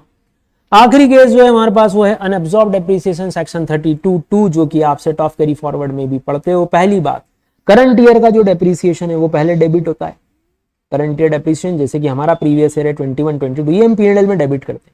सपोज ये 100 रुपए और आपके पास प्रॉफिट जो है अब वो 80 रुपीज ही बचा है, तो हम बोलेंगे ये 20 रुपीज अनअब्सॉर्ब्ड डेप्रिसिएशन है। ध्यान रखना, अब ये कहलाएगा, इसका नाम बदलना पड़ेगा, अनअब्सॉर्ब्ड डेप्रिसिएशन। अनअब्सॉर्ब्ड डेप्रिसिएशन का क्या कर सकते हैं sir? Set of carry forward के रूल्स के हिसाब से, सेट ऑफ कैरी फॉरवर्ड के रूल्स के हिसाब से आप इसको अनलिमिटेड टाइम के लिए कैरी फॉरवर्ड कर सकते हो, पहला रूल। इसको किसी भी हेड से सेट ऑफ कर सकते हो except salary and casual income. वापस से अनअब्सॉर्ब्ड डेप्रिसिएशन ये जो बच गया, इसको हम अनलिमिटेड टाइम के लिए कैरी फॉरवर्ड कर सकते हैं, कोई दिक्कत नहीं है। सेट ऑफ कैसे करेंगे सर? ये जो लॉस है अनअब्सॉर्ब का, इसको हम किसी भी हेड से सेट ऑफ कर सकते हैं except salary and casual income. ये छोटा सा केस सेक्शन 32(2), ध्यान रखिएगा। तो 3 इंपॉर्टेंट बातें, पहला अनलिमिटेड टाइम, दूसरा एनी हेड। कैरी फॉरवर्ड में नॉर्मली रूल क्या, सेम हेड के अलावा आप किसी और से सेट ऑफ नहीं करते। यहां क्या बोल रहे हैं? Any head except salary and casual income, winning from lottery वगैरह। तीसरा, इसके लिए आपको रिटर्न ऑफ इनकम टाइम से फाइल करना जरूरी नहीं है, लेट भी फाइल करोगे, बिलेटेड तो भी चलेगा, तो भी ये कैरी फॉरवर्ड होगा। ये रूल एक और हाउस प्रॉपर्टी लॉस पे भी लगता है, ऐसा आपने सेक्शन 139 में पढ़ा हुआ है, 139(3) में पढ़ा हुआ है, सॉरी 139(3) में हमने ये बात पढ़ी हुई है। डेप्रिसिएशन का आखिरी कंसेप्ट क्या होता है सर? डेप्रिसिएशन का आखिरी कंसेप्ट होता है, अगर हम बात करें तो, अगर पावर जनरेटिंग यूनिट्स की बात करें जो कौन सा मेथड फॉलो कर रही है, SLM, तो 2 नए वर्ड हम पढ़ते हैं, पहला है टर्मिनल डेप्रिसिएशन और दूसरा है बैलेंसिंग चार्ज। हम जानते हैं ये P&L में क्रेडिट होगा, ये P&L में डेबिट होगा, हेड दोनों पे बिजनेस प्रोफेशन ही लगेगा। रूल क्या है सर? अगर आपकी एसेट 100 रुपए की थी और ये आपका 4th ईयर है, 4th ईयर में आज आपकी ओपनिंग वैल्यू 100 में से 3 बार SLM घटाने के बाद वैल्यू कितनी बचेगी? 70। देख लो, 100 की ओरिजिनल कॉस्ट है 10 10 10, 3 साल से आप डेप्रिसिएशन ले रहे हो as per SLM, single asset 70 rupees बचा। 70 की चीज या तो आप 60 में सेल करते हो, तो हम कहेंगे ये कंसेप्ट क्या हो गया? Terminal depreciation. और 70 की चीज कॉस्ट तक बेचोगे, कॉस्ट कितनी है एसेट की? चलो बोलो 70 की आइटम को, WDV को, जो कि 1 अप्रैल 21 को थी, उसको आपने या तो 80 में बेचा, 90 में बेचा, 100 में बेचा। ध्यान रखना है जो प्रॉफिट आ रहा है 10 रुपए, 20 रुपए, 30 रुपए। 70 की चीज कितने में बिकी? 80। 70 की चीज कितने में बिकी? 90। 70 की चीज कितने में बिकी? 100। प्रॉफिट है 10, 20, 30। ये कहलाएगा balancing charge section 41(2), deemed income. और अगर 70 की चीज 110 में सेल हो गई तो सर हम उसके 2 पार्ट करेंगे, up to cost, balancing charge, balance capital gain, section 50A लगा सकते हैं। अगर असेट पार्टली फॉर पर्सनल पर्पस हो तो क्या करेंगे सर? 38(2) में कुछ पार्ट डिसअलाउ होगा, इसका ध्यान रखिएगा। जो भी टोटल डेप्रिसिएशन आ रहा है उसका प्रोपोर्शनेट करना पड़ेगा। जैसे क्वेश्चन बोलता है कि 60% business use, 40% personal use, business purpose, personal purpose, ये अलाउ नहीं करेंगे, ये अलाउ करेंगे। पहले आप डेप्रिसिएशन निकाल लो, जैसे कि कुछ हुआ ही ना हो, तो डेप्रिसिएशन निकाला आपने 9 रुपीज का, डेप्रिसिएशन निकाला आपने 100 रुपीज पे 15 रुपीज का, 15% से। वापस से ओपनिंग ब्लॉक 100, 15% का रेट, तो डेप्रिसिएशन हो गया 15। 60-40 कर लेना भैया 15 रुपीज को, 60% बिजनेस, 40% पर्सनल। ध्यान रखना ये जो 9 रुपए बिजनेस में है यही आपके ब्लॉक में से भी लेस होगा। 15 रुपीज लेस करने की कोशिश मत कीजिएगा। बोलो बैलेंसिंग चार्ज। करेक्ट निकिता, समझ में आ गई बात? करेक्ट आयुष, बोले भैया फटाफट से, क्या ये बात समझ पड़ी? 2 वर्ड हो, टर्मिनल डेप्रिसिएशन और बैलेंसिंग चार्ज। 70 की चीज 60 में, ये किसके लिए पढ़ रहे हो दोनों वर्ड? ये पढ़ रहे हैं हम पावर जनरेटिंग यूनिट्स के केस में। बोलो दोस्तों, तो डेप्रिसिएशन का ये रिकैप यहां पर आके अब एंड होने वाला है। लास्ट चीज अब हम जो देखने वाले हैं वो देख लेते हैं, वो है अगर आपकी एसेट ट्रांसफर हुई तो क्या होगा।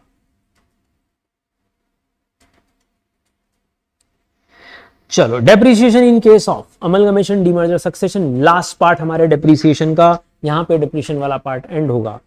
क्या होता है मालिक, एक्स लिमिटेड अमलगमेट हो गई वाई लिमिटेड में। अब ये हुआ साल के बीच में कहीं पे, है ना, एक्स अमलगमेट हुई वाई में, सपोज 1 अक्टूबर को अमलगमेट हो गई साल के बीच में। क्या करना है, स्टेप 1, ऐसा मान लो जैसे कि कुछ हुआ ही नहीं। Normally opening plus purchase minus sale equal to normal, ये सब कर लो, पहले तो निकाल लो जैसा डेप्रिसिएशन निकालते हो, निकाल लिया। अब हम जानते हैं कि हमको ये दो अलग अलग असेसी में अपोर्शनमेंट करना है, क्योंकि एक्स का भी एग्जिस्टेंस था अप टू सितंबर और वाई ने वो सारी असेट ले ली है फ्रॉम अक्टूबर, तो ऑब्वियसली हम अमलगमेटिंग कंपनी और अमलगमेटेड कंपनी, डीमर्ज्ड कंपनी और रिजल्टिंग कंपनी में डिवाइड करेंगे on the basis of number of days asset is put to use by the predecessor and the successor. Main word क्या है sir, main word है on the basis of number of days asset is used. अकल क्या लगानी है question में, देखो normally साल में हमारे पास 365 दिन होते हैं। अगर वो बोल दें कि 1 अप्रैल से लेकर 30 सितंबर तक तो एक्स ने यूज किया था और 1 अक्टूबर से लेकर 31 मार्च वाई ने यूज किया, तो बोलो क्या होगा सर। फिर हम जब अपोर्शनमेंट करेंगे ना, तो डिनोमिनेटर में बहुत आराम से 365 रख के ये कर सकते हैं। यहां से यहां तक के डेज न्यूमरेटर होंगे, सक्सेसर और प्रेडेसेसर के डेज रख लेंगे, यहां आ जाएगा टोटल डेप्रिसिएशन। तो फार्मूला क्या देखो, फार्मूला क्या है, आपको on the base of number of days ही इनको डिवाइड करना पड़ेगा, on the base of number of days ही डिवाइड करना पड़ेगा। एग्जांपल लो, 1 अक्टूबर को अमलगमेशन हुआ, 1 अक्टूबर से 31 मार्च वाई के पास रहा, 10 लाख रुपए असेट की वैल्यू थी, आपने डेप्रिसिएशन लगाया, वो हो गया 1,50,000। अब इसको डिवाइड करो, कैसे करेंगे, पहले तो हमने ऐसा माना जैसे कि कुछ हुआ ही नहीं, तो हमने नॉर्मली डेप्रिसिएशन निकाल के रख लिया। अब अपोर्शनमेंट करना है, formula 1.5 lakh total depreciation divided by total number of days asset is used. अब इसमें ध्यान क्या रखना है, अगर ये ओपनिंग ब्लॉक था तो इसको हम 365 से लेंगे 365, लेकिन यदि कोई असेट बीच में खरीदी है 1 जून को, तो क्या ये 365 होंगे? आराम से सोच लें, opening plus purchase during the year अगर कुछ परचेज हुआ है तो क्या यहां से यहां तक 365 हो पाएंगे? चलो ओपनिंग तो 365 हो भी सकता है, number of days use total 365 हो भी सकते हैं। तो ध्यान क्या रखना है सर, ध्यान रखना है कि टोटल नंबर ऑफ डेज क्या हो गए, टोटल नंबर ऑफ डेज हो गए 273। कितने हो गए? 273। कौन सी असेट के लिए?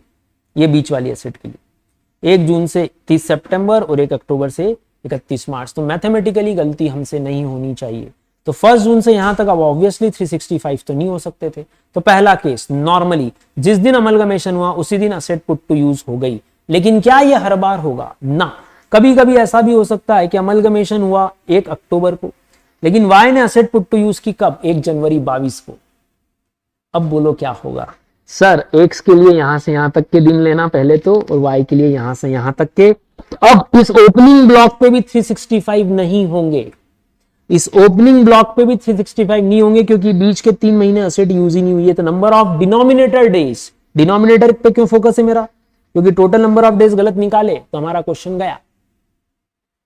तो देखिए, सपोज अगर आप बीच से अगर कुछ करते हैं, इसके बीच से अगर कुछ करते हैं तो डेज आपके रिड्यूस होंगे या नहीं होंगे? देख लो, देखो आराम से, फिर आपके टोटल 365 तो नहीं हो पाएंगे। तो हम इसके लिए भी यहां से यहां तक प्लस यहां से यहां तक के डेज गिनेंगे। तो जनवरी 31 किए, 28 और 31, टोटल डेज देखो 90। यहां से यहां तक के डेज कितने हो रहे हैं? 90 डेज। और बचे हुए हैं 1 अप्रैल से लेकर 30 सितंबर तक के डेज। ये दोनों मिलाकर यहाँ डिनोमिनेटर आना चाहिए। और इस केस में क्या बोलोगे सर? इस केस में हम बोलेंगे 1 जून से लेके ये वाला पीरियड और ये वाला पीरियड। ये आपका नई असेट के लिए डेप्रिसिएशन अलग से निकाल के देखना पड़ेगा। देख लो, अलग अलग डाटा है ना, क्योंकि डाटा अलग अलग करना पड़ सकता है, नहीं करना पड़ सकता है? करना पड़ सकता है, बिल्कुल भाई। तो क्या कंसेप्ट सीखा दोस्तों हमने? कंसेप्ट बहुत सिंपल है, देखिए ध्यान से, कंसेप्ट बहुत सिंपल है। मैं फिर एक बार रिकॉल कर देता हूं आपके लिए। कंसेप्ट इतना सा है, जो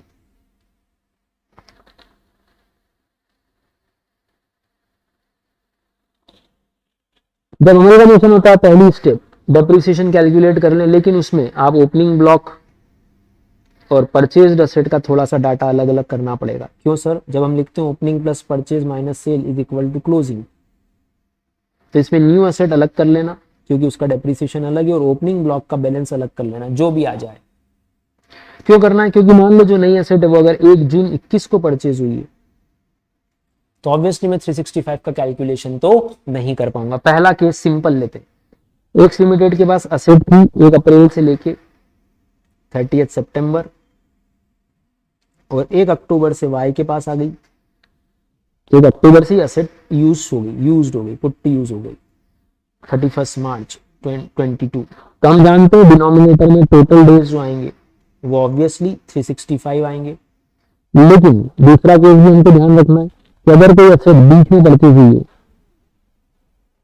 1 जून को, तो अब मैं यहां से डाटा देख रहा हूं 1 जून से 30 सितंबर और 30 सितंबर से 31 मार्च, ये डेज होंगे। अब टोटल नंबर ऑफ डेज यहां पर जो आएगा, टोटल यहां पे तो ऊपर है टोटल डेप्रीसिएशन, मैं कलर एक जैसा यूज कर रहा हूं, ध्यान से आप भी चाहें तो नोट कर सकते हैं। Total depreciation divide by total number of days asset is used into प्रेडेसेसर के डेज और सक्सेसर के डेज, ऐसे करके हम अपॉर्शनमेंट कर लेंगे। लेकिन जब रेट वाला हमारा डायग्राम बना रहे हैं जिसमें 1 जून को कोई एसेट आई तो ऑब्वियसली ये डेप्रीसिएशन अलग रखना पड़ेगा। अगर वो टोटल में चला गया यहाँ पे तो गड़बड़ हो जाएगी। या तो कोई एसेट है ही नहीं, सपोज हम ये मान लेते हैं कोई भी एसेट नहीं है, तो फिर ये फार्मूला परफेक्ट है। दूसरा केस बोलो, तो दूसरा केस है कि 1 अप्रैल से 30 सितंबर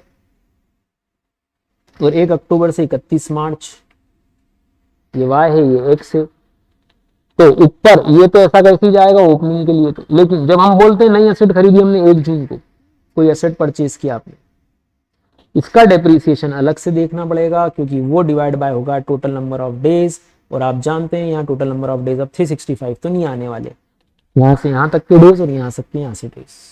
तीसरा केस क्या हो सकता है सर? तीसरा केस ये वाला हो सकता है जो मैं ब्लैक पेन से बना रहा हूँ, इसी केस में भी या ऊपर वाले में भी, कि वाई लिमिटेड ने इसको पुट टू यूज किया 1 जनवरी 22 को, अमलगमेशन हो गया था 1 अक्टूबर को। अब बोलो नंबर ऑफ डेज में क्या चेंज आएगा, चाहे वो ओपनिंग हो कि परचेज। सर इसका यहां से यहां ओपनिंग, यहां से यहां परचेज, फिर बाकी के 90 दिन यहां आएंगे। दोनों में डेज का डाटा क्या समझ पाएंगे हम, देख लो 1 अक्टूबर से यहां तक कितने दिन हो रहे हैं, 90 दिन हो रहे हैं। बोलो हाँ या ना? Total number of days asset used change होगा कि नहीं होगा, क्योंकि अब ये वाला पीरियड मेरा खाली गया है अक्टूबर से लेके दिसंबर तक का, इसमें कुछ भी एसेट यूज नहीं हुई। तो वाई के नंबर ऑफ डेज कम हुए मतलब टोटल नंबर ऑफ डेज कम होंगे या नहीं होंगे? बोलो अब 365 से डिवाइड कर पाओगे क्या? नहीं कर पाएंगे। और ऐसे ही 1 जून वाले के और डेज कम होंगे, ये एक तो ये वाला डेज लेना और एक ये वाला 90 डेज लेना। बोलो मालिक, कमेंट करें फटाफट से। ये कब? जब अमलगमेशन होता है। तो नंबर ऑफ डेज का कंसेप्ट क्या सर? पहला हमको दोनों में डिवाइड करना है, तो उसके लिए टोटल नंबर ऑफ डेज बहुत परफेक्टली निकालना पड़ेगा। हम जितने भी समय एसेट क्या हुई है, यूज्ड। अगर ये नई एसेट आई 1 जून के लिए तो यूज्ड यहां से हुई है। अगर ये उन्होंने तो 1 जून को यूज कर ली थी, ये पूरी यहां से यहां तक यूज थी, लेकिन वाई ने यहां पे यूज किया तो नंबर ऑफ डेज फॉल होंगे क्या? ये बात समझ पड़ती है कॉमन सेंस पे। नंबर ऑफ डेज का कैलकुलेशन कर पाएंगे क्या हम? यूज्ड वाला बात कर रहे हैं, यूज्ड एसेट यूज्ड, उतना आपको फोकस करना है बस। बाकी नंबर ऑफ डेज मैथमेटिक्स से मालिक बोलिए सभी लोग। ये था पूरा डेप्रिसिएशन की समरी, पूरी डिटेल समरी ली, कंसेप्चुअल सारे पॉइंट कवर करे। लेक्चर थोड़ा सा बड़ा, लेकिन 30, 31, 32, 28 और 29 ये 5 सेक्शन आज हमने कवर करे। मुलाकात होती है नेक्स्ट लेक्चर में फिर से। आप इन सारे पॉइंट्स को बेस बना के आप इसको स्पीडली सुन भी सकते हो, एग्जाम से एक दिन पहले स्पीड बढ़ाकर आपके सारे डेप्रिसिएशन के कंसेप्ट इसमें आ जाते हैं कंसेप्चुअली। एक बार प्रैक्टिस के बाद मजा आ जाएगा आपको। चलिए मुलाकात होती है मालिक, ध्यान रखिएगा अपना। राधे राधे।